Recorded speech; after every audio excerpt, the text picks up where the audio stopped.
You're on. Yep. Okay. I'd like to call the meeting to order. Please stand as Briar Buttery leads us in the Pledge of Allegiance, and then a moment of silence. I pledge allegiance to the flag of the United States of America, and to the republic for which it stands, one nation, under God, indivisible, with liberty and justice for all.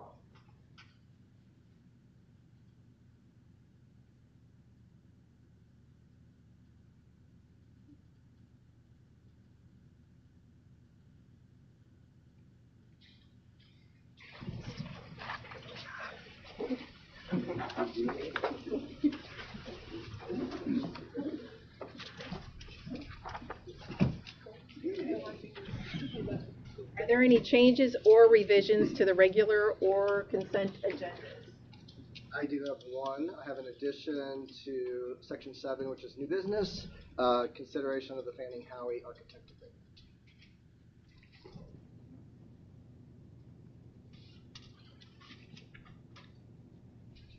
Take a motion.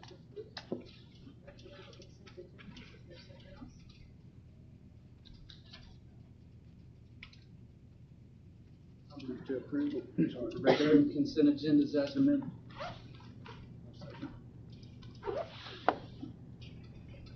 Wade made the motion to approve the regular and consent agendas as amended. Lee seconded that. All those in favor?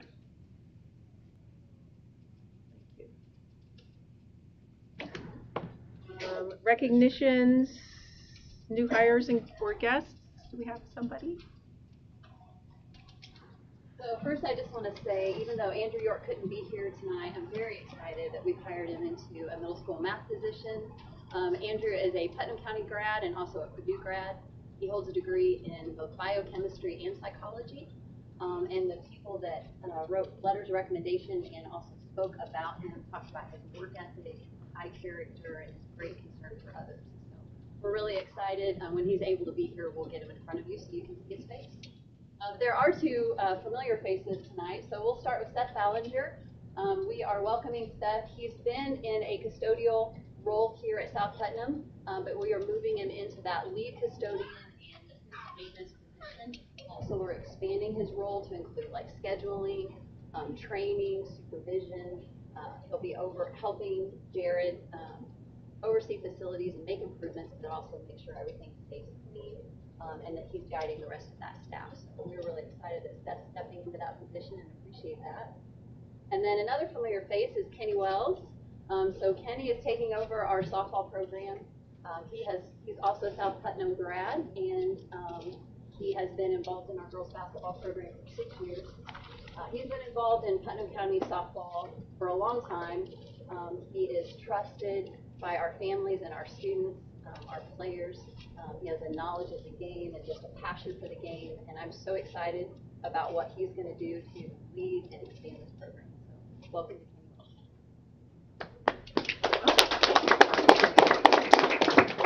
Kenny. Okay, students of the month, Central Elementary, Mr. Allen.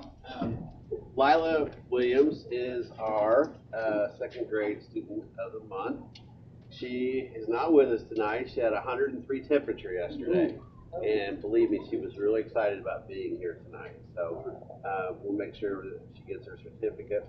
Mrs. Gall is her teacher, and she says that Lila demonstrates creativity and problem solving and enjoys learning new things in class. She is helpful to others and shows courage by making good choices. Lila likes to challenge herself to do new things and works hard to be successful. She sets a good example for her classmates by being honest and respectful. So, Lila Williams is our second grade student. And then from Fillmore Elementary.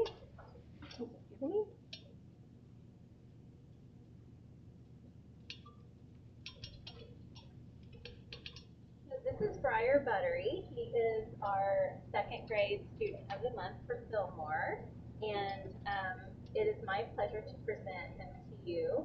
And according to his teacher, Mrs. Thompson, who nominated him, Briar has been working extremely hard this past month in all areas. He has demonstrated perseverance, especially in reading.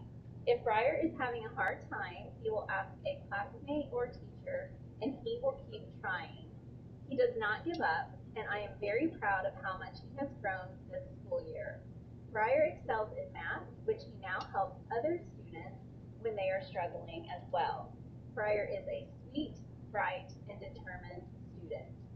And as Briar's principal, I can tell you that I can always count on Briar to bring a cheerful smile to school. He always has a positive attitude in every single day.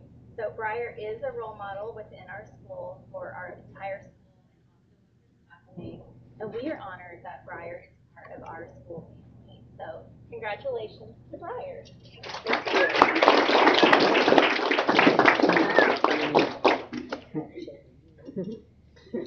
And from the middle school,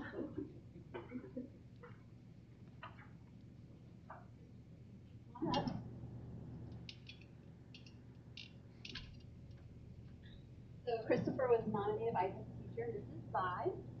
And Christopher Busey, she writes, Christopher Busey is the middle school student of the month. His upbeat enthusiasm and honest answers fill our algebra class with joy and drive. I appreciate his thirst for knowledge and his willingness to help others grasp math concepts. Chris is always ready for new things. He's involved in our school in the band, National Junior Honor Society, and also participated in football. He's currently a member of the wrestling team. I'm glad Chris is in my class this year, and South Putnam is lucky to have him.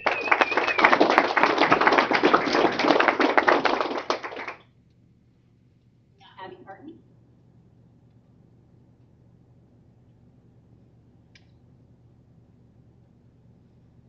Abby was nominated by her teacher, Mrs. Carranza. Abby is so dedicated. She always has a positive attitude and always creates beautiful work. Every day she makes my day better because of her smile. She listens to my comments, is thoughtful in her analysis, and gives positive feedback to other students. Most of all, though, Abby is so willing to go above and beyond to help me with anything and everything I need to run the art program smoothly. Congratulations, Abby. thank you, principals. Thank you, families and students especially. What a good group we have. You are dismissed at this time if you would like to leave, as we know it's school night.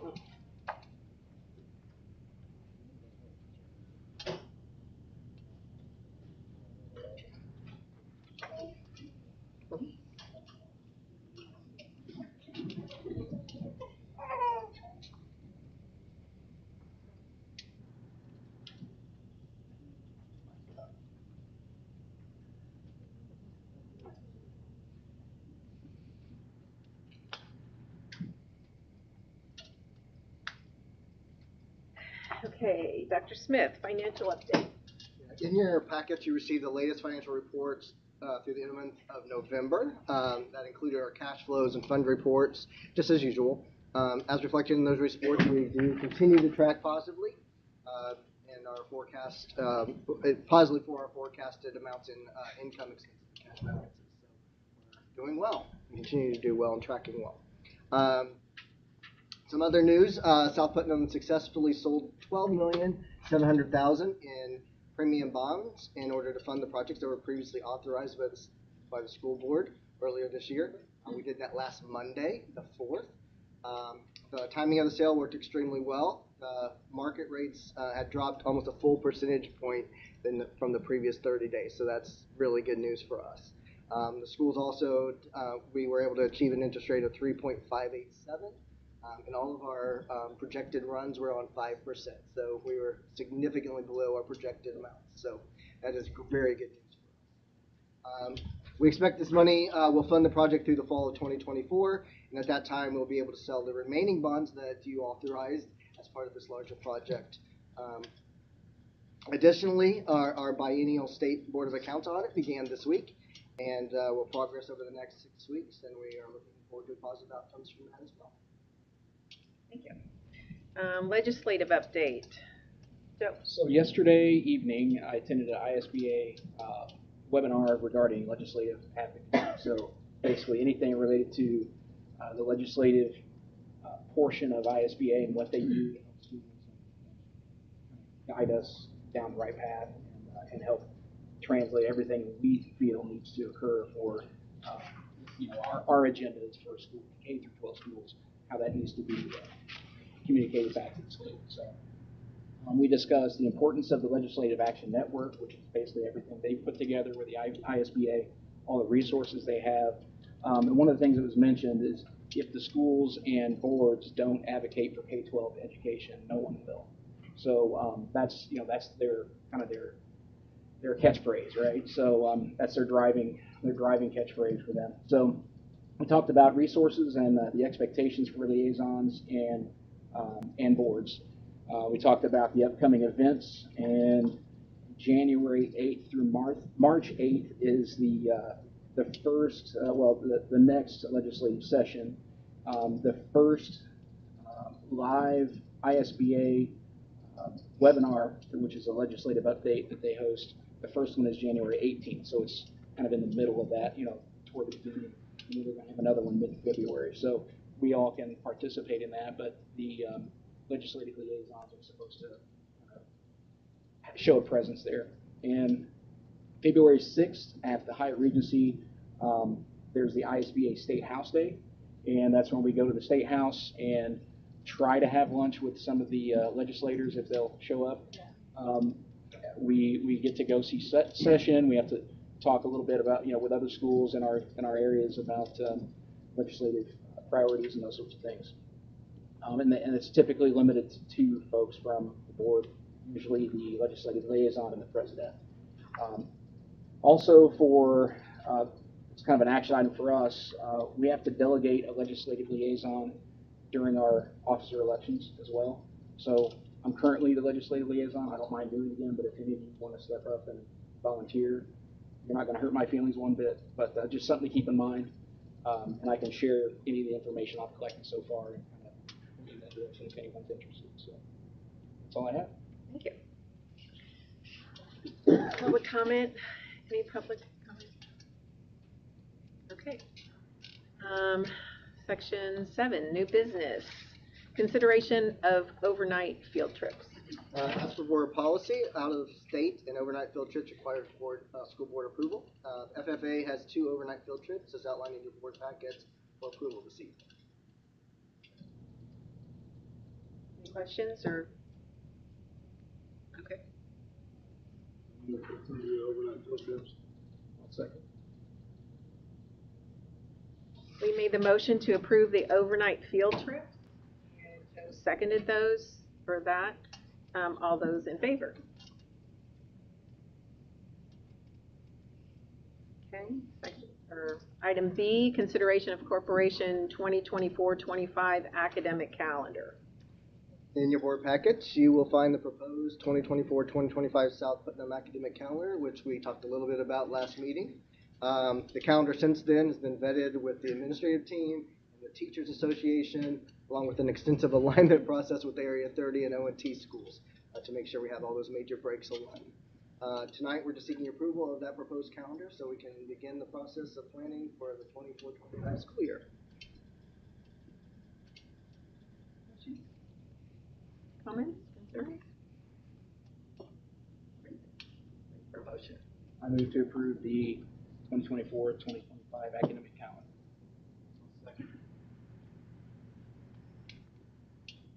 Joe made the motion to approve the 2024-25 academic calendar. Wade seconded it. All those in favor? Motion carries. Consideration, item C, consideration of school reopening plan. We've been here before. Due to the ESSER federal regulations, every 6 months we need to reapprove the reopening plan. The existing plan has served us well, so we're just seeking approval of the plan as it exists, which you can find in your packets. It's also available on our website. I'll just update the date once you approve it tonight. I move to, Sorry. Anybody have a question on that? Okay. I move to approve the reopening plan. Joe made the motion to approve the reopening plan. Holly seconded it. All those in favor? Motion carried. Erin, can you see everybody? Okay. Item D, consideration of MOU with Cloverdale Community Schools for shared elementary counselor. As we seek to educate our students, we also seek to make sure that they're supported in their education as well. We currently have one elementary counselor for 2 schools, so adding another counselor will help us to support students with much better resources. So learning from our shared resource officer process that we've been through over the last summer, we are now partnering again with Cloverdale Schools to have the shared elementary counselor. It will be a half-time per in each school system. This will give us 1.5 counselors for our elementary students, and will reduce the burden on the education budget as well by splitting that cost with them. Therefore, tonight, we're just seeking approval of that MOU, which is in your packets, with Cloverdale Schools for a position to begin in the fall of 2024. And just of note, Cloverdale Schools approved the MOU at their meeting Monday night.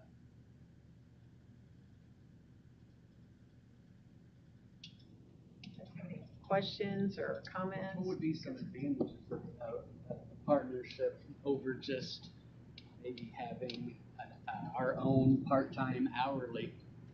The biggest advantage is just like the SRO, we're kind of moving in that direction, so it just eliminates the immediate hit on the budget by sharing it, and then seeing how that is kind of, we're able to walk it out at half the cost and just see how that works for us.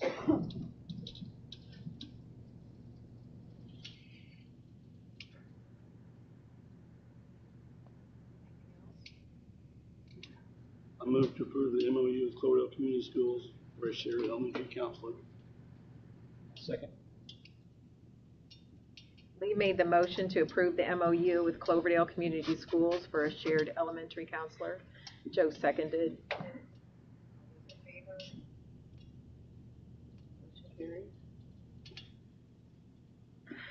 Item E, consideration of building ADA room signs. As part of our safety plan, Mrs. Gardner, Mr. Scomp, and Mr. Rounds have worked extensively over the last summer to renumber the rooms throughout the middle school and high school to make coordination and communication with law enforcement and emergency first responders much easier and much more straightforward. Through this process, room signage overhaul was needed, and therefore required ADA requirements to match our new spaces, as well as those have ADA signage in them as well.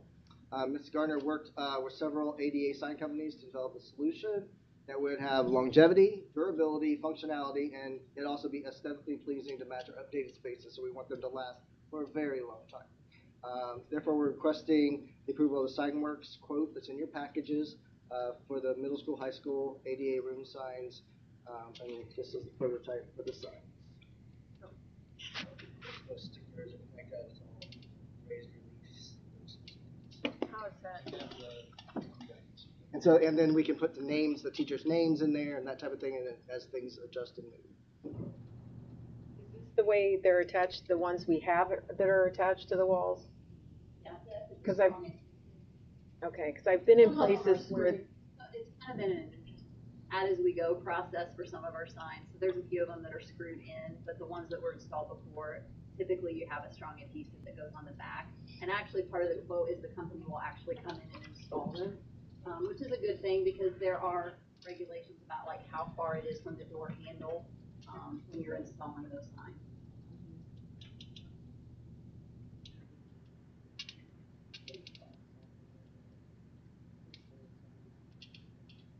I have any questions or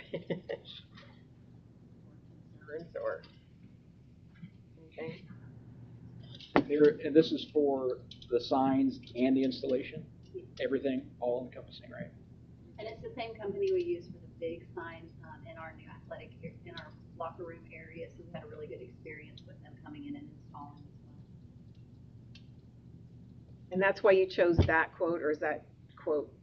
It is a low quote when you look at what we're asking them for, because some of the signs have sliders and some of them don't need sliders. The slider is intended for the person's name and then their department. And so for the second company that we asked out of Brownsburg, first of all, the sign itself, that logo that you see with the eagle head was actually a sticker. And so we just worried about durability for that.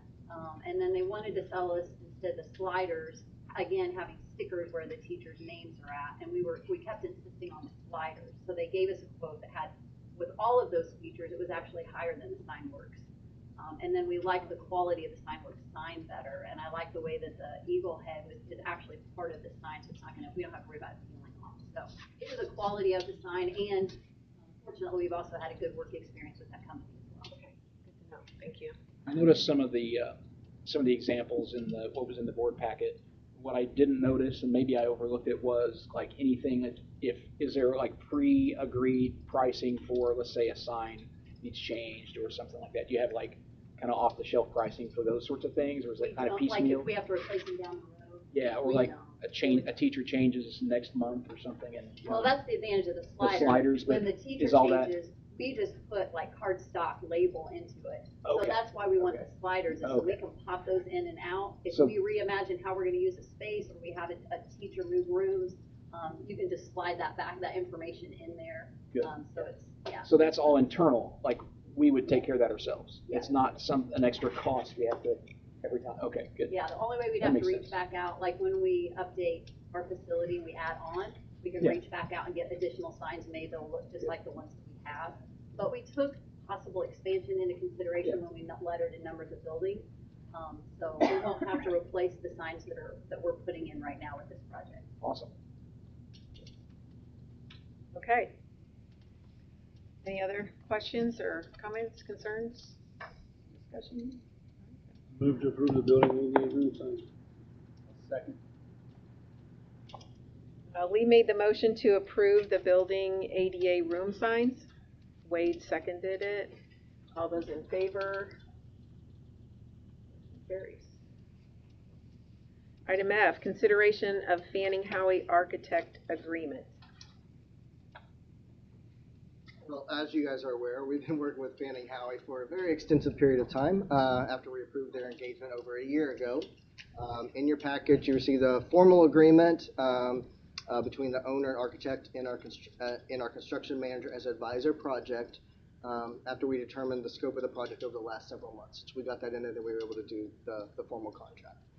Tonight, we're just seeking approval of the agreement as detailed in the document you have. Fanning Howie has been a fantastic partner in this project, and we look forward to a great working relationship as we continue to move through the project phases, which I'll go over a little bit. Thank you. Questions or anything about the agreement? Move to approve the agreement.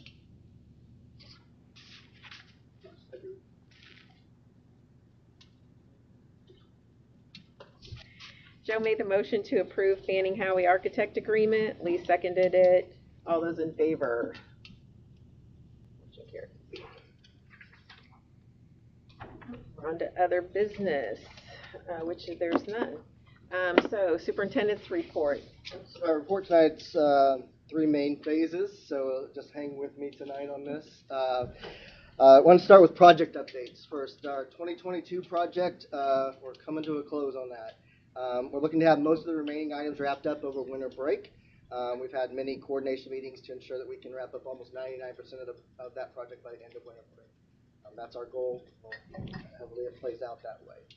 But there are a lot of things that are in place. We have a lot of contractors and stuff coming in to finish up the work. So we're excited to wrap that up, especially as we get into the 2024 project. So immense amount of activity has happened on this project. As I mentioned earlier, we sold bonds on Monday, December 4th for $12.7 million, which will fund the major beginning stages of the project. Regarding construction, as you know, we've had many meetings with Fanning Howie, and we have a scope and a timeline. From the architect's perspective, we have broken this larger project into three design packages. We expect to have all three through the SD phase, which is schematic design, done by Friday for review, and then MKS can begin work on the estimates from those designs. The next phase will be the design development, and that will allow the drawings to be more complete and the estimate to be more accurate once we get through that design development drawing stage. The football field and roof projects are looking to be done through design development soon, as well as while the main project's design will go through February 15th. Finally, we'll move to the construction documents, which is the final stage that we'll use for the submission of bids. The football field and roof projects are supposed to be at construction document stage at the end of January, and the main project should be at the construction document stage by mid-May. So we're making very good, strong progress towards the design. We will have something for you to review very, very soon. So we'll review that prior to going to the next stage. So it's exciting times. We've done a lot of work, a lot of coordination meetings. It's been a great process and a great team. Safety updates. So entry off of the US 40 and US 231 to the middle school, high school, Central Elementary, bus barn, all this main campus has been problematic and has been a safety concern since there was a tremendous amount of traffic in and out of the campus, especially at the start and the end of the school day. We are part of the Putnam County Local Road Safety Action Plan stakeholders group, and I reached out to that group for assistance, which also includes in that group some members of the Indiana Department of Transportation, and they helped to facilitate a request for enhanced safety at all of our entry and exits to the school. I can go into a whole lot of detail on this, but rather to save a lot of time, long story short, we received confirmation on Monday from the Indiana Department of Transportation that our request for reduced speeds, additional signage, and flashers at both the US 40 and the US 231 entrance was approved. We will have reduced school zone speed limits between 7:30 and 8:30 a.m. and 2:30 and 3:30 p.m. and all the signage will have yellow flashers as well. Is that going to be like what's down at Cascade, that type of flasher? That's a suggestion, or is it actual reduced? Yeah, from my understanding, it'll be more like what's on 231 near Southmont. You've been up there. So the flashers and stuff will actually be on the signs and so forth, not just, they're working on it. There are the signs down there as well, but it's not, it's a suggestion. Well, for some. So we're, basically this has been it's great news. I mean, we've been pushing for that for quite a while. It's a lot of efforts, a lot of different people have spoken into this process, and just want to thank people from the South Putnam team that's been involved in that. Brad had a lot to do with that as well, and then the Indiana Department of Transportation and working with everybody to get this coordinated. The signage and flashers will be installed within the next few months, depending on their scheduling and resources and all of that. But they're saying within the next few months we should have them installed and ready to go. So exciting to get resolution on that. I think it's been an issue. That was exciting. Winter break. Our last day of the first semester is Wednesday, December 20th. Teachers will return on January 3rd. Students will return on January 4th for the start of the second semester. So we're pushing hard. Finals are coming up next week, and we're pushing hard into that winter break. But we're looking forward to the starting next year as well. One last comment. There's many great things happening. A lot of you've heard tonight. That's happening here at South Putnam. There really seems to be a real sense of excitement, anticipation of all the amazing things that are coming, but also a sense of pride in the successes we're having and building on those successes. This compounding effect, which is great.